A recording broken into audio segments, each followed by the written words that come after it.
Chapter 27. Abyssinia. The emigrants were well received in Abyssinia and were allowed complete freedom of worship. In all, not counting the small children they took with them, they were about 80 in number, but they did not all go at the same time. Their flight was secretly planned and carried out unobtrusively in small groups. Their families would and could have stopped it if they had known about it, but the move had been totally unexpected, and they failed to realize what had happened until the believers had all reached their destination. The leaders of Quraysh, however, were nonetheless determined that they should not be left in peace, to establish there, beyond their control, a dangerous community which might be increased tenfold if other converts joined them. So they speedily thought out a plan and made ready a quantity of presents of a kind that the Abyssinians were known to value most. Leatherwork they prized above all, so a large number of fine skins were collected, enough to make a rich bribe for every one of the Negus's generals. There were also rich gifts for the Negus himself. Then they carefully chose 2 men, one of whom was Amr ibn al-As, of the clan of Sam. Quraysh told them exactly what to do. They were to approach each of the generals separately, give him his present and say, "Some foolish young men and women of our people have taken refuge in this kingdom.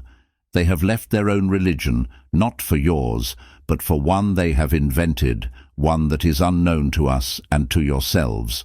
The nobles of their people have sent us to your king on their account, that he may send them home. So when we speak to him about them, counsel him to deliver them into our hands, and have no words with them, for their people see best how it is with them." The generals all agreed, and the 2 men of Quraysh took their presents to the Negus, asking that the emigrants should be given into their hands, and explaining the reason as they had done to the generals, and finally adding, "The nobles of their people, who are their fathers, their uncles and their kinsmen, beg you to restore them to them." The generals were present at the audience, and now with one voice they urged the Negus to comply with their request and give up the refugees, inasmuch as kinsmen are the best judges of the affairs of their kinsmen. But the Negus was displeased and said, "Nay, by God, they shall not be betrayed. A people that have sought my protection and made my country their abode, and chosen me above all others. Give them up, I will not, until I have summoned them and questioned them concerning what these men say of them. If it be as they have said, then will I deliver them unto them, that they may restore them to their own people. But if not, then will one be their good protector so long as they seek my protection." Then he sent for the companions of the prophet, and at the same time he assembled his bishops, who brought with them their sacred books and spread them open round about the throne. Amr and his fellow envoy had hoped to prevent this meeting between the Negus and the refugees, and it was indeed in their interests to prevent it, even more so than they realized. For they were unaware that while the Abyssinians tolerated them for commercial and political reasons, they looked down on them as heathens and were conscious of a barrier between them. They themselves were Christians, many of them devout. They had been baptized, they worshipped the one God, and they carried in their flesh the sacrament of the Eucharist. As such, they were sensitive to the difference between the sacred and the profane, and they were keenly conscious of the profanity of men like Amr. So much the more were they receptive, none more than the Negus himself, to the impression of holy earnestness and depth which was made on them by the company of believers who were now ushered into the throne room, and a murmur of wonderment arose from the bishops and others as they recognized that here were men and women more akin to themselves than to such of Quraysh as they had previously encountered. Moreover, most of them were young, and in many of them their piety of demeanor was enhanced by a great natural beauty. Not for all of them had the emigration been a necessity. Uthman's family had given up trying to make him recant, but the Prophet nonetheless allowed him to go and to take with him Ruqayya. Their presence was a source of strength to the community of exiles. Another couple very pleasing to look upon were Jafar and his wife Asma. They were well protected by Abu Talib, but the refugees needed a spokesman, and Jafar was an eloquent speaker. He was also most winning in his person, and the Prophet said to him on one occasion, "You are like me in looks and in character."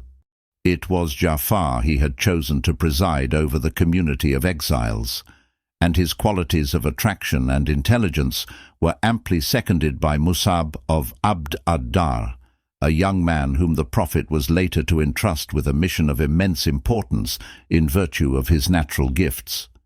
Likewise remarkable was a young Makhzumite known as Shammas, whose mother was the sister of Utbah. His name, which means deacon, was given him because on one occasion Mecca had been visited by a Christian dignitary of that rank, a man so exceptionally handsome as to arouse general admiration, whereupon Utbah had said, "I will show you a Shammas more beautiful than he," and he went and brought before them his sister's son. Zubair, Safiya's son, was also present, and there were other cousins of the Prophet: Tulayb, the son of Arwa, 2 sons of Umaymah, Abdullah ibn Jahsh, and Ubaydullah, together with Ubaydallah's Umayyad wife, Habibah, and the 2 sons of Bara, Abu Salama and Abu Sabra, both with their wives. It is from the beautiful Salama that most of the accounts of this first emigration have come down. When they were all assembled, the Negus spoke to them and said, "What is this religion wherein you have become separate from your people, though you have not entered my religion nor that of any other of the folk that surround us?" And Jafar answered him, saying, "O king, we were a people steeped in ignorance, worshipping idols, eating unsacrificed carrion, committing abominations, and the strong would devour the weak. Thus we were, until God sent us a messenger from out of our midst, one whose lineage we knew, and his veracity and his worthiness of trust and his integrity. He called us unto God, that we should testify to his oneness and worship him, and renounce what we and our fathers had worshipped in the way of stones and idols. And he commanded us to speak truly, to fulfill our promises, to respect the ties of kinship and the rights of our neighbours, and to refrain from crimes and from bloodshed. So we worship God alone, setting nothing beside him, counting as forbidden what he has forbidden, and as licit what he has allowed. For these reasons have our people turned against us, and have persecuted us to make us forsake our religion and revert from the worship of God to the worship of idols. That is why we have come to thy country, having chosen you above all others, and we have been happy in your protection, and it is our hope, O king, that here, with you, we shall not suffer wrong." The royal interpreters translated all that he had said. The Negus then asked if they had with them any revelation that their prophet had brought them from God, and, when Jafar answered that they had, he said, "Then recite it to me," whereupon Jafar recited a passage from the chapter of Mary, which had been revealed shortly before their departure, and make mention of Mary in the book, when she withdrew from her people unto a place towards the east, and secluded herself from them. And we sent unto her our spirit, and it appeared unto her in the likeness of a perfect man.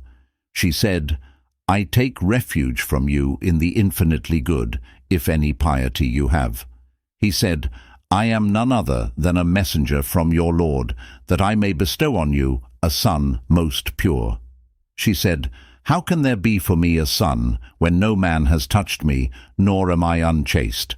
He said, "Even so shall it be. You, Lord, declares, it is easy for me, that we may make him a sign for Mankin and a mercy from Us, and it is a thing ordained." The Negus wept, and his bishops wept also, when they heard him recite, and when it was translated, they wept again. And the Negus said, "This has truly come from the same source as that which Jesus brought." Then he turned to the 2 envoys of Quraysh and said, "You may go, for by God I will not deliver them unto you, they shall not be betrayed." But when they had withdrawn from the royal presence, Ammar said to his companion, "Tomorrow I will tell him a thing that shall tear up this green-growing prosperity of theirs by the roots. I will tell him that they believe that Jesus the son of Mary is a slave." So the next morning he went to the Negus and said, "O king, they utter an enormous lie about Jesus the son of Mary. Do but send for them and ask them what they say of him." So he sent them word to come to him again, and to tell him what they said of Jesus, whereupon they were troubled, for nothing of this kind had ever yet befallen them. They consulted together as to what they should reply when the question was put to them, though they all knew that they had no choice but to say what God had said. So when they entered the royal presence, and it was said to them, "What do you say of Jesus, the son of Mary?" Ja'far answered, "We say of him what our prophet brought unto us, that he is the slave of God, and his messenger, and his spirit, and his word, which he cast unto Mary the Blessed Virgin." The Negus took up a piece of wood and said, "Jesus, the son of Mary, does not exceed what you have said by the length of this stick." And when the generals round him snorted, he added, "For all your snorting." Then he turned to Ja'far and his companions and said, "Go your ways, for you are safe in my land. Not for mountains of gold would I harm a single man of you." And with a movement of his hand towards the envoys of Quraysh, he said to his attendant, "Return unto these two men their gifts, for I have no use for them." So Ammar and the other man went back ignominiously to Mecca.